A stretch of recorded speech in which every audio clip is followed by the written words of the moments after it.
Mais uma vez nós estamos falando sobre a missão.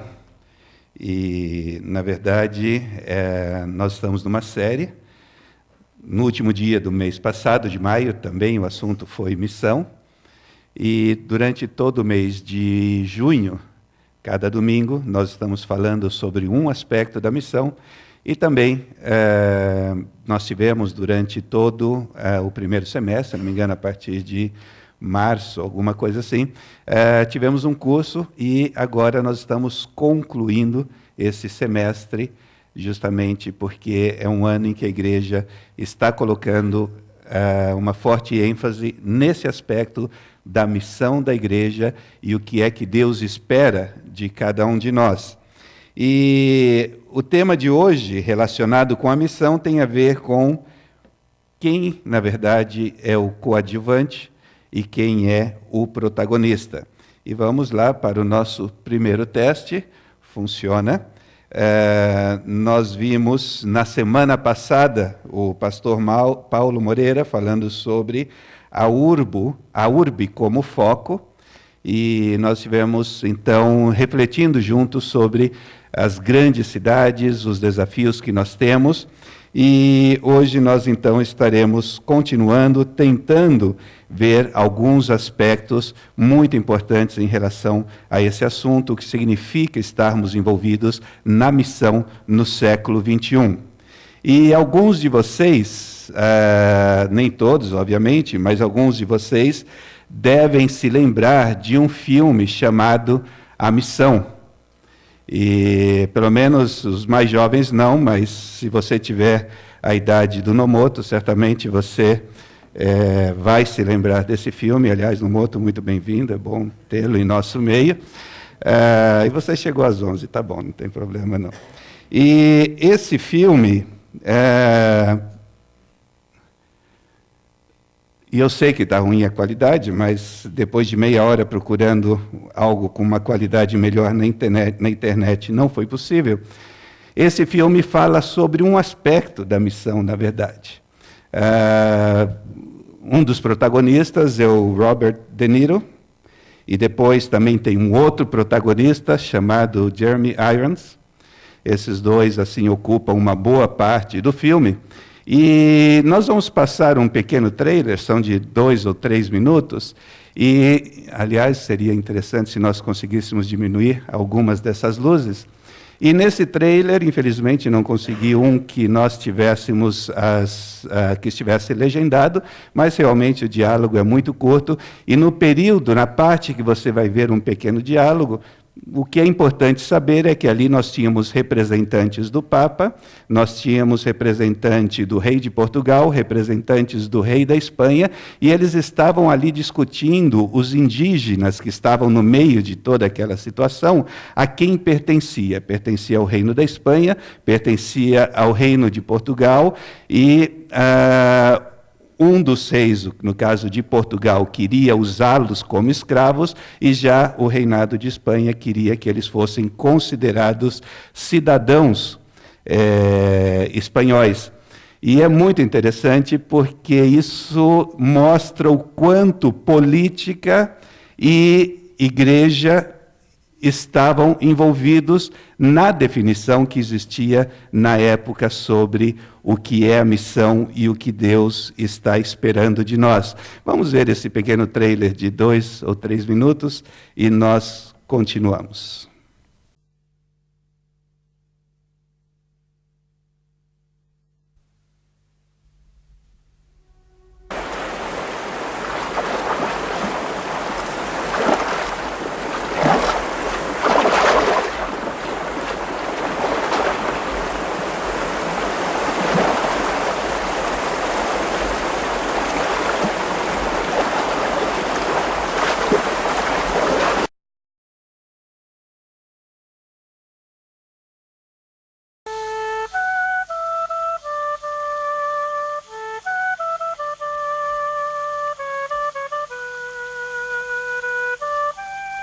Tanya ko.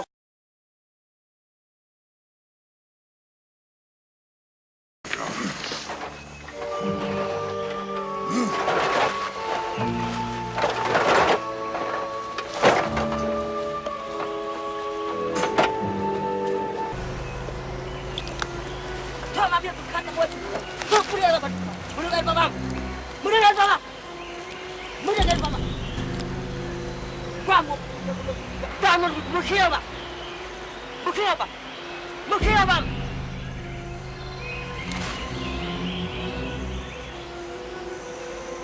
Hakanak! Kinopara.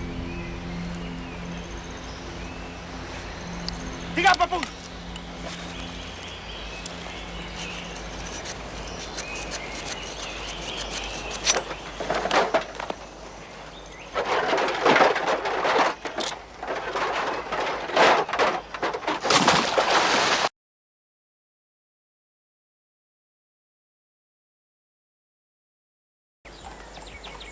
That is here, Your Eminence, above the falls, in Spanish territory. No, that is territory which used to be Spanish, Father.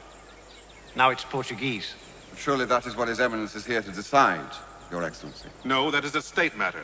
It was decided by the Treaty of Madrid and concluded by their Majesties of Spain and Portugal. But surely the missions will still remain under protection of the Church.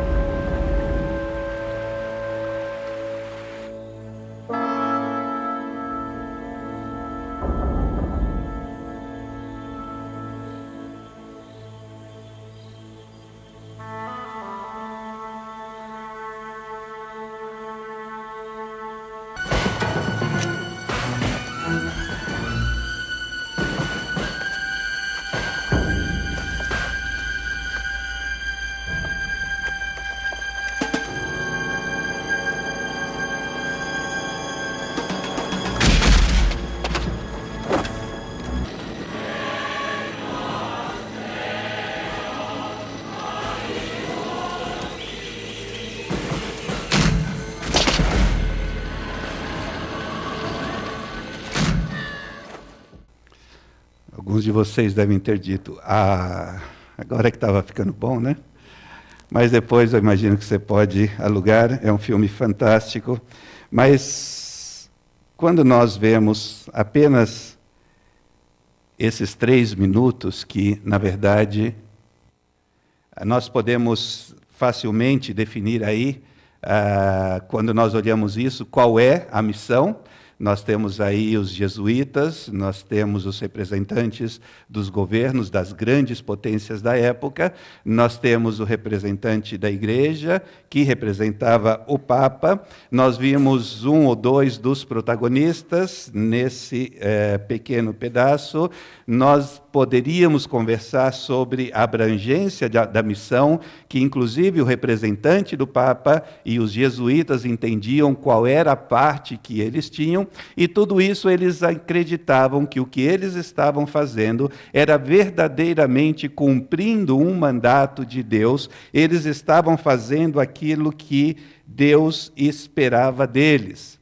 E é muito interessante porque nós vemos que quando isso estava acontecendo, por volta do ano 1750, a Espanha e Portugal eram 2 dos grandes impérios da época e os maiores enviadores de missionários, nesse caso, missionários católicos. Eles enviavam missionários para a África, estavam mandando para o Oriente Médio, para a Ásia e também para as Américas, América do Sul e América do Norte.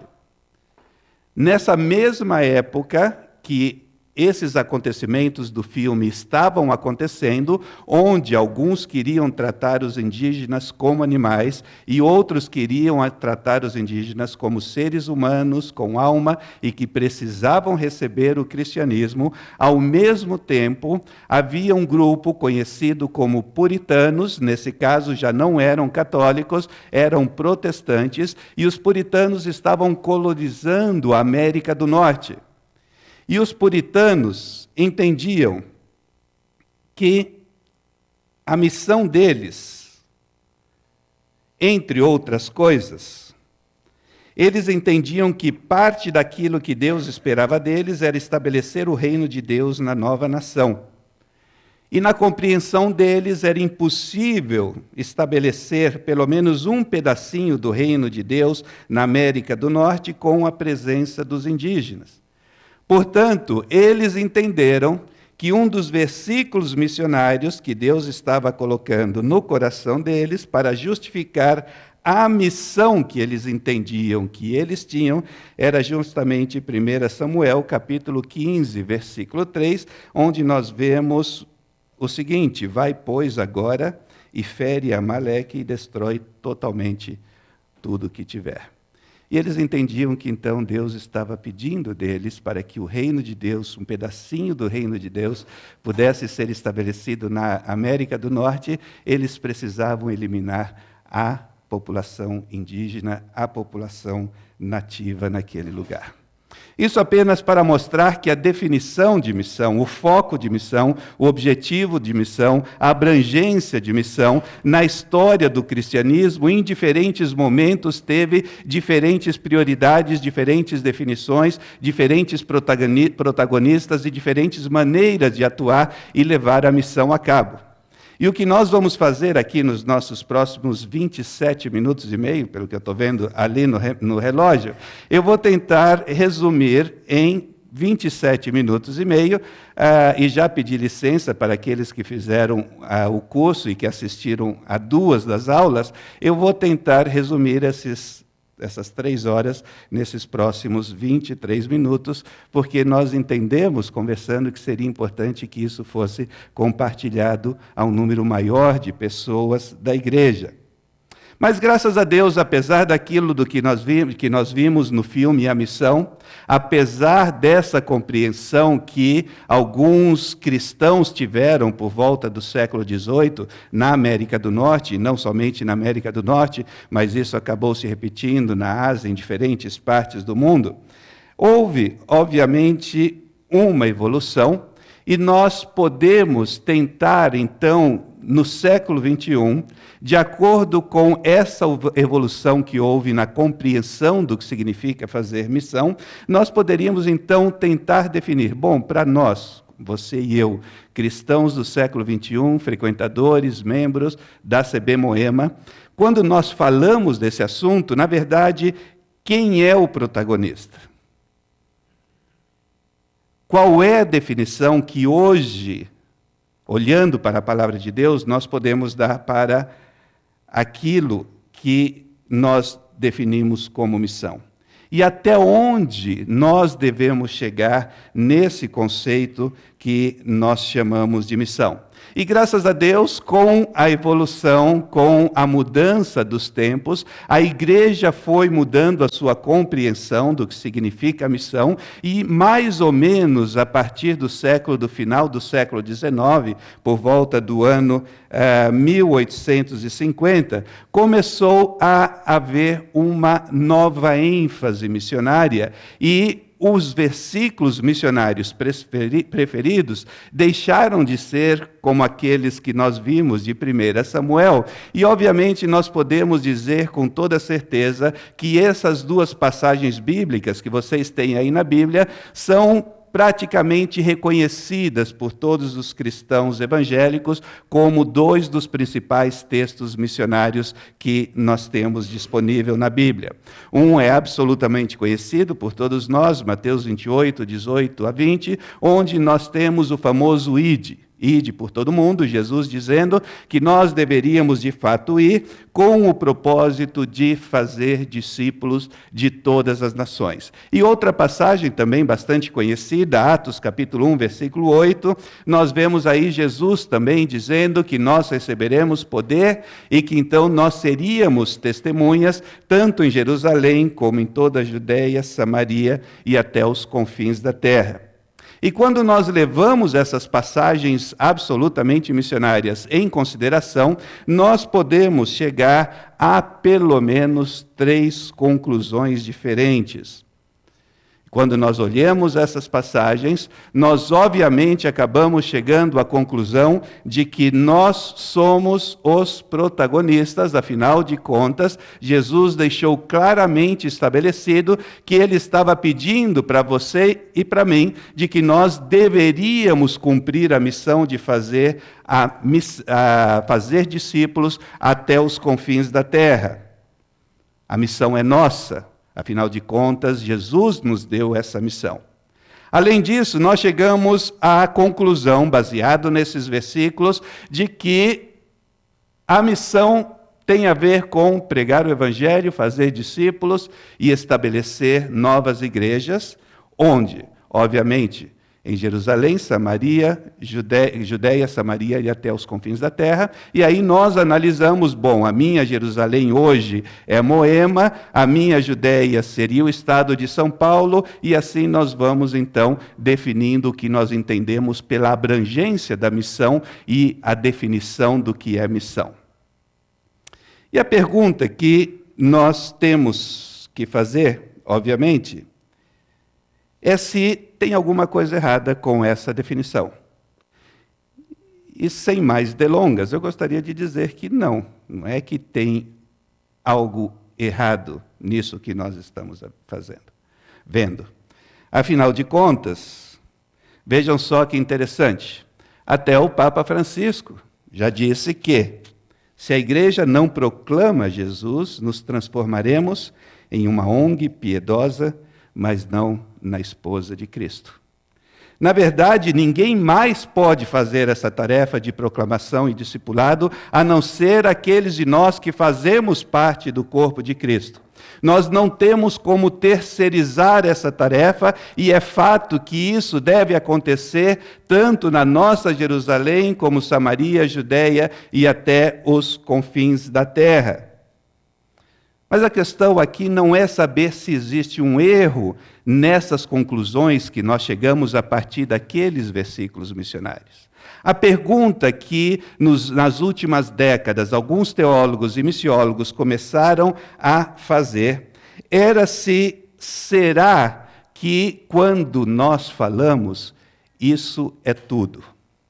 Obviamente, ninguém discute a importância de entendermos que Jesus espera que façamos discípulos e estabeleçamos igrejas em diferentes partes do mundo. Mas a pergunta é, será que existe algo de errado na nossa interpretação que está fazendo com que a nossa definição não seja equivocada, mas seja limitada, e nós não estamos entendendo o que Deus realmente está esperando de nós? 2 livros que foram publicados recentemente no Brasil, pelo mesmo autor, Christopher Wright, A Missão do Povo de Deus e a Missão de Deus. O Christopher começa a colocar e a explicar por que nós precisamos avançar nessa definição que alguns estão achando que é uma definição bastante limitada. Essa conclusão, ótimo, vamos continuar nos baseando nela. Vamos continuar entendendo que isso sim faz parte daquilo que Deus espera de nós e que está estabelecido na Bíblia. Porém, esses autores, como Chris Wright e outros, começaram a analisar e entenderam que o problema que está acontecendo com a nossa compreensão do que é a missão e com a nossa compreensão da abrangência que Deus quer que haja na nossa missão e na nossa compreensão sobre quem é o protagonista, nós estamos tendo uma compreensão limitada porque nós estamos, e aqui vem algo bastante interessante, colocando muita ênfase naqueles textos bíblicos que esses missiólogos e teólogos estão chamando de textos imperativos, em vez de também levarmos em conta os textos indicativos. E já vamos tentar entender o que é isso. Aqui esses estudiosos da palavra de Deus não estão dizendo que nós devemos nos esquecer desses textos chamados imperativos. O que eles estão tentando comunicar é que nós precisamos, ao mesmo tempo, levar em conta os textos imperativos e os textos indicativos, se nós vamos ter realmente uma compreensão bíblica do que é a missão e do que Deus está esperando de nós como corpo de Cristo. Os textos imperativos são aqueles textos que possuem uma ordem, possuem mandamento, possuem instruções sobre aquilo que precisa ser feito. Eu olho em Mateus 28, eu vejo que Jesus está dizendo, ide por todo mundo, portanto aí está o meu Senhor dizendo que é isso que eu preciso fazer, e eu digo, portanto, nós vamos fazer a nossa definição sobre missão baseado nesses textos que são textos imperativos da Bíblia. Os textos indicativos são aqueles textos da Bíblia que descrevem o caráter de Deus e indicam o que Ele está fazendo e irá fazer no mundo. Os textos indicativos são aqueles textos bíblicos que indicam, descrevem o caráter de Deus e indicam o que Ele está fazendo e irá fazer no mundo.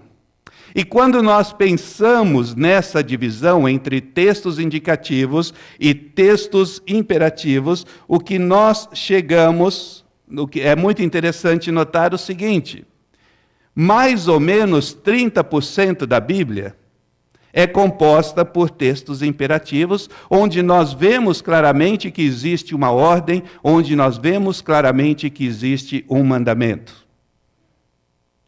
E 70% da Bíblia está composta por textos indicativos dentro de histórias, poesias, profecias, cartas e etc.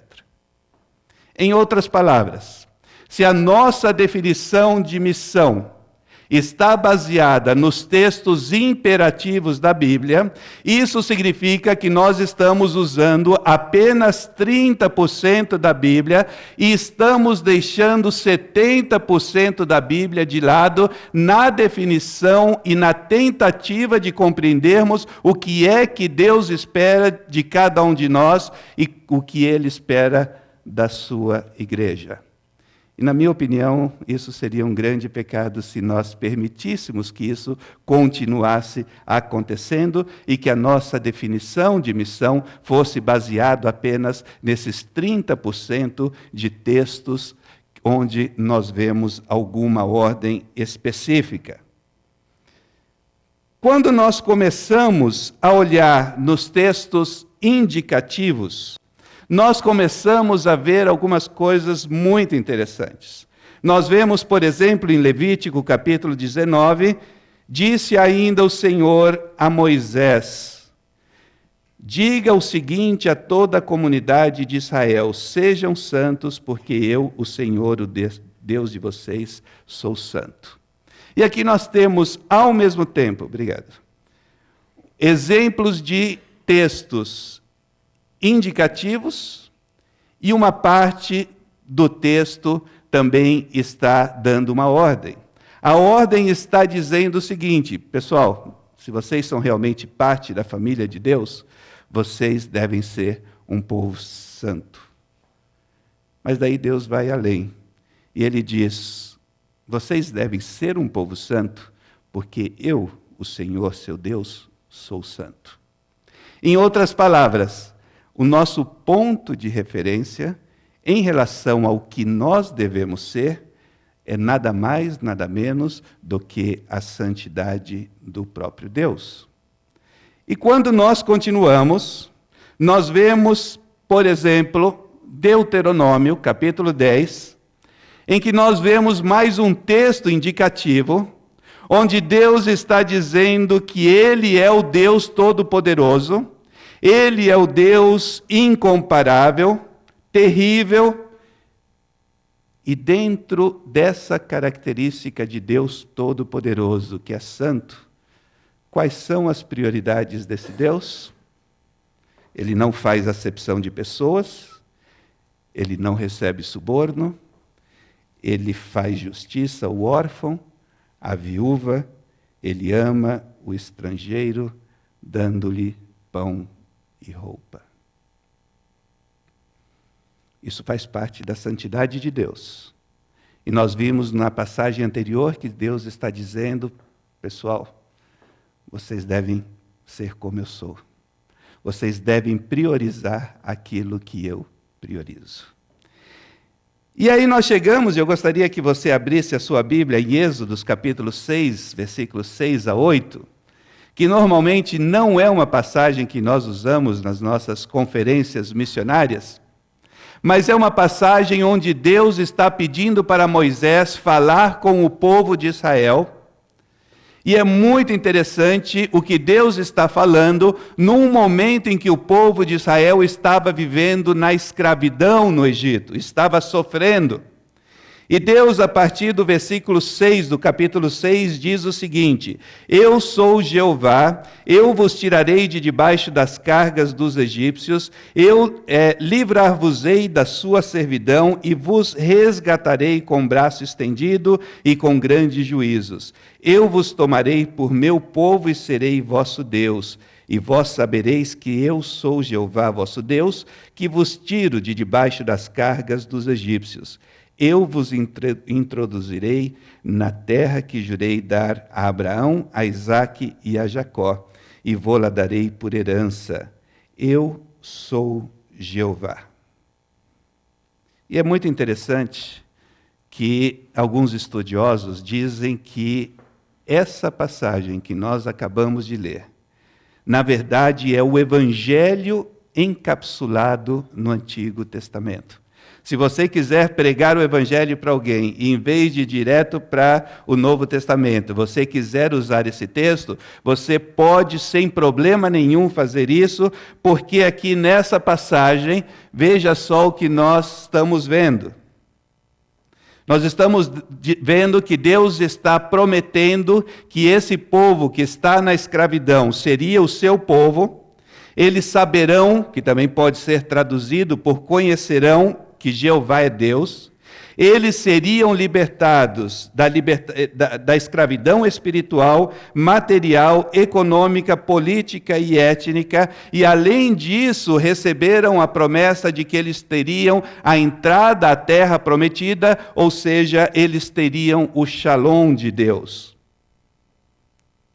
Na verdade, o que nós estamos vendo aqui, e o que Deus está prometendo para o povo de Israel, era um prenúncio do que ele queria oferecer a todos os povos através de Jesus Cristo. E se é isso que Deus queria oferecer a todos os povos através de Jesus Cristo, e essas são as prioridades de Deus, no sentido de que Ele quer trazer libertação, Ele quer trazer shalom, Ele está prometendo comunhão com Ele, e Ele está dizendo que nós o conheceremos pessoalmente como Deus. Nós vemos claramente no Novo Testamento que Deus está em Cristo prometendo tudo isso para todos aqueles que o reconhecerem como Senhor e Salvador. Nós temos os textos imperativos. Os textos imperativos estão dizendo claramente que nós precisamos ir e pregar o Evangelho a toda criatura, e não há nenhuma dúvida de que isso é parte daquilo que Deus espera. Mas, ao mesmo tempo, quando nós olhamos para os textos indicativos e começamos a olhar para o caráter de Deus e vemos que Deus está dizendo: eu sou santo e vocês, como meu povo, devem ser um povo santo, e por santidade eu quero dizer que vocês precisam se preocupar com aquele que está oprimido, vocês precisam se preocupar com aquele que não tem o pão, vocês precisam se preocupar com aqueles que estão sendo escravizados. Nós chegamos às seguintes conclusões. Nós percebemos claramente que, na verdade, a missão não é nossa. Nós percebemos claramente que, na verdade, Deus é não somente o protagonista, mas como Ele é o diretor, o roteirista, o produtor, e que esse enredo que está se desenvolvendo é um enredo que já tinha sido definido por Deus desde a eternidade passada.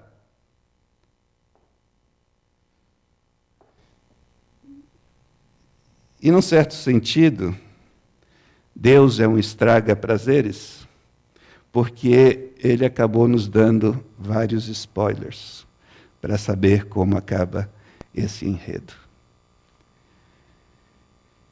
Então vi novos céus e nova terra, pois o primeiro céu e a primeira terra tinham passado, e o mar já não existia.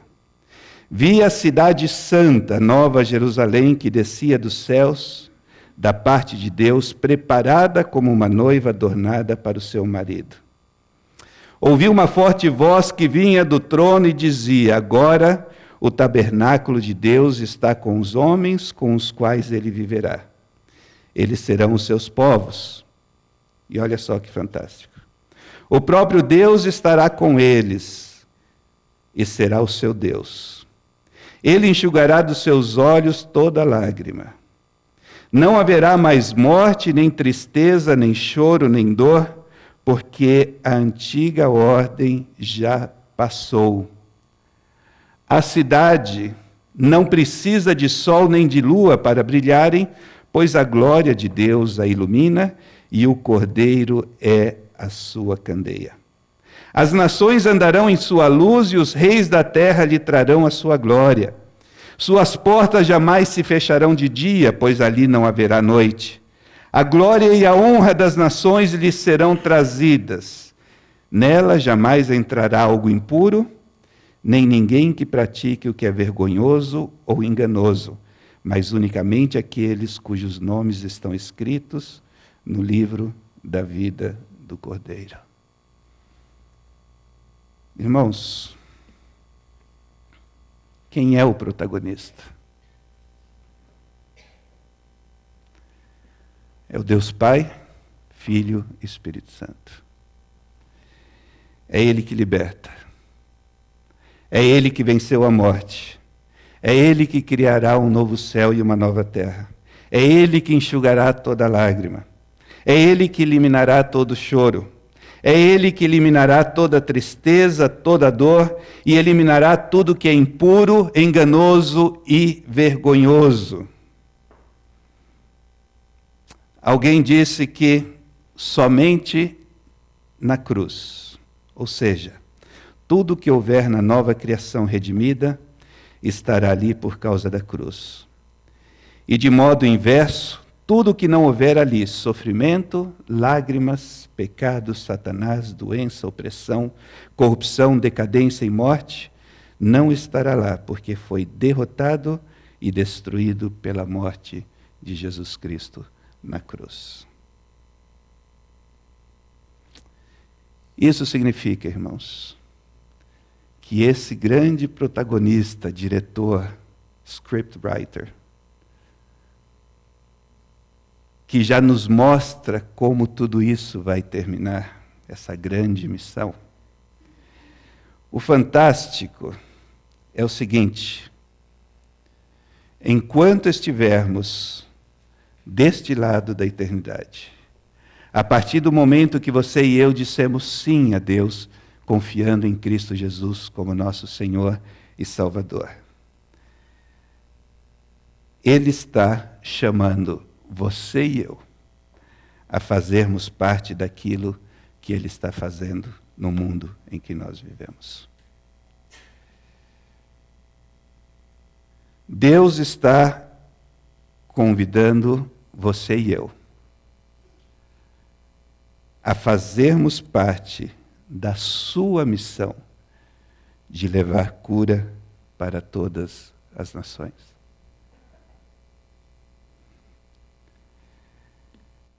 E participar da missão que é dele significa deixar as marcas dos valores de Deus por onde nós passarmos.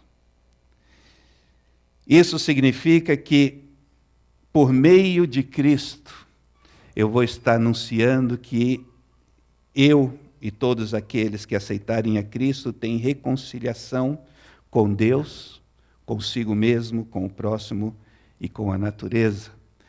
Eu vou estar anunciando que existe vida eterna. Por onde eu passar, eu vou estar anunciando que existe vida em abundância em vez de lágrimas, sofrimento e morte. Eu vou declarar que existe justiça em lugar de corrupção. Eu vou afirmar e viver o fato de que dignidade e valorização do ser humano, que foi criado à imagem e semelhança de Deus, são coisas absolutamente importantes para você e eu que queremos ser santos, assim como Deus é santo, porque isto faz parte da missão que Ele está nos chamando a participar. Isso vai nos levar à preocupação com o pobre, com o órfão, com a viúva e com o estrangeiro.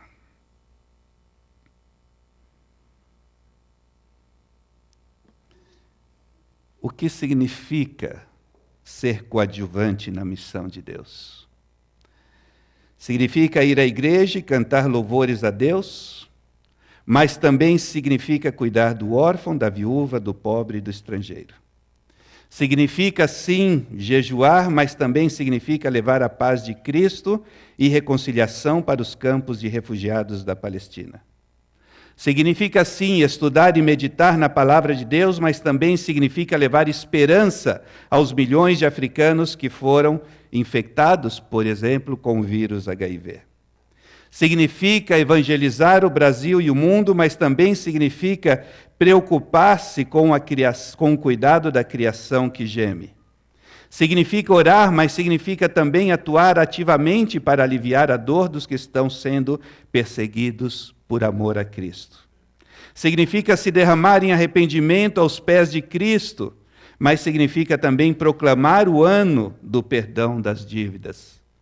Significa plantar novas igrejas, mas significa também a cura de Deus para as nações, o que inclui preocupar-se com o ser humano como ele é, corpo, alma e espírito.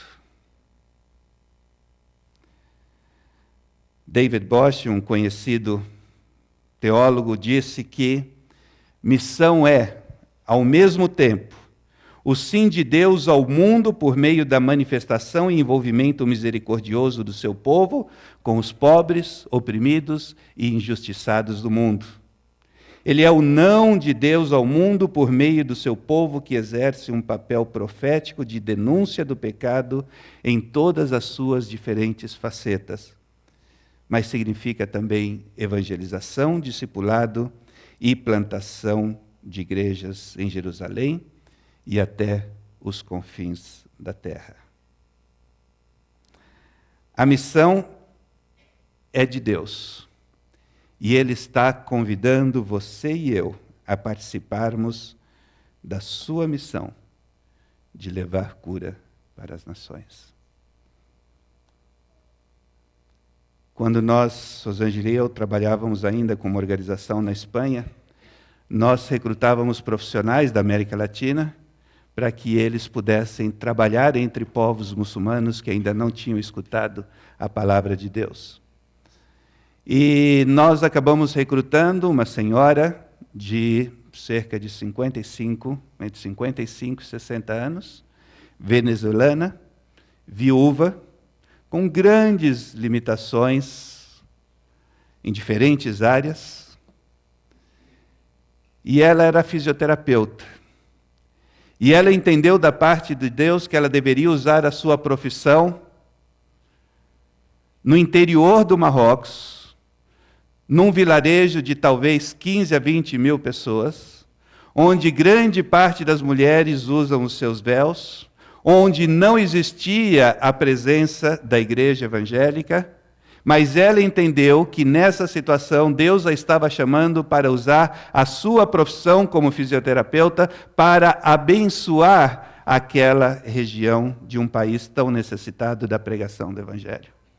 E não sei se vocês sabem, mas para o muçulmano, aqueles que nascem com problemas físicos são considerados amaldiçoados e são escondidos pelas próprias famílias e não têm lugar nenhum dentro da sociedade.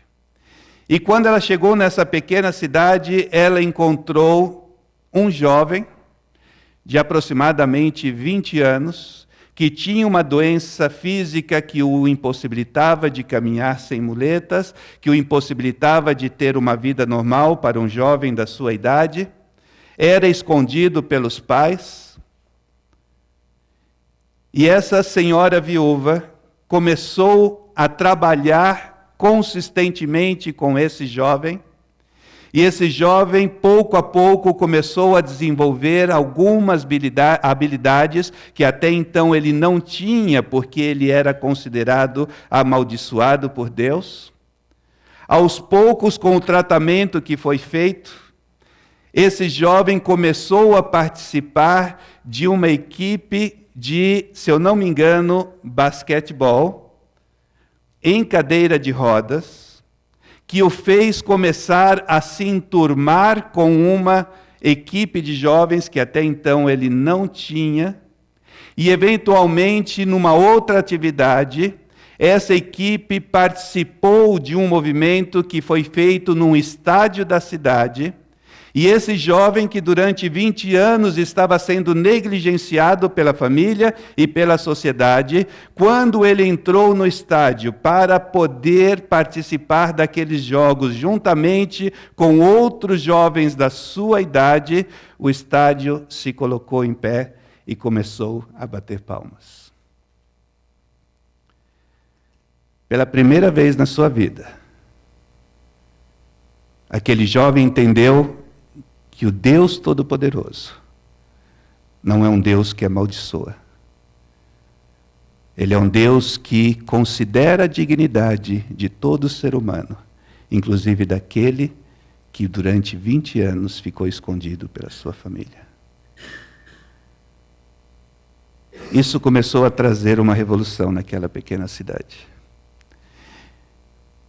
E como resultado do que aconteceu com esse jovem, através do serviço dessa senhora de quase 60 anos, que tinha muitas dificuldades no idioma,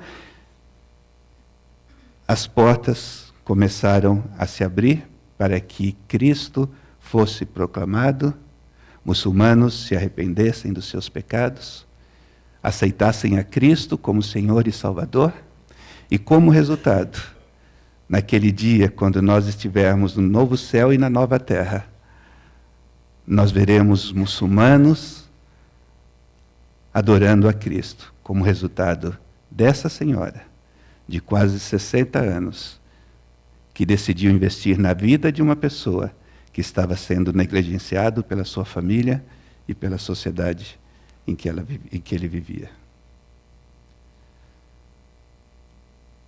A missão de coadjuvantes que nós temos é de participarmos da missão de Deus de levar cura para as nações.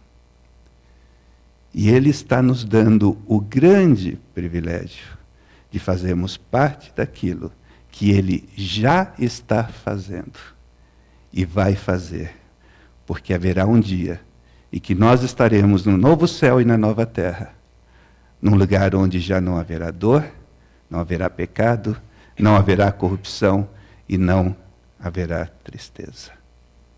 Por quê? Porque esse é o plano, essa é a missão do nosso Deus Todo-Poderoso. Gostaria que você, por favor, baixasse sua cabeça.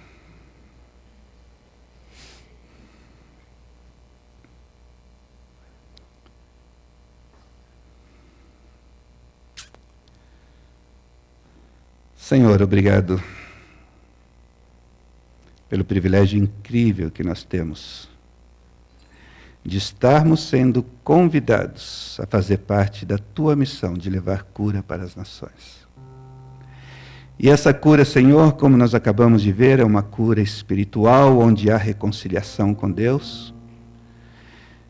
É uma cura onde existe reconciliação comigo mesmo, com o meu próximo e com a natureza. Por isso eu te peço, Senhor, que como igreja, Tu nos ajude a entendermos que Tu estás nos chamando a por onde passarmos, seja no Brasil ou nos confins da terra, a deixarmos as marcas dos valores do reino de Deus. Que o teu Santo Espírito esteja falando poderosamente, Senhor, nos próximos dias, e que nos disponhamos, onde quer que estejamos, a sermos usados por Ti para proclamar a Tua misericórdia, o Teu amor e a Tua salvação. É o que nós te pedimos, no poderoso nome de Jesus. Amém. Deus abençoe os irmãos.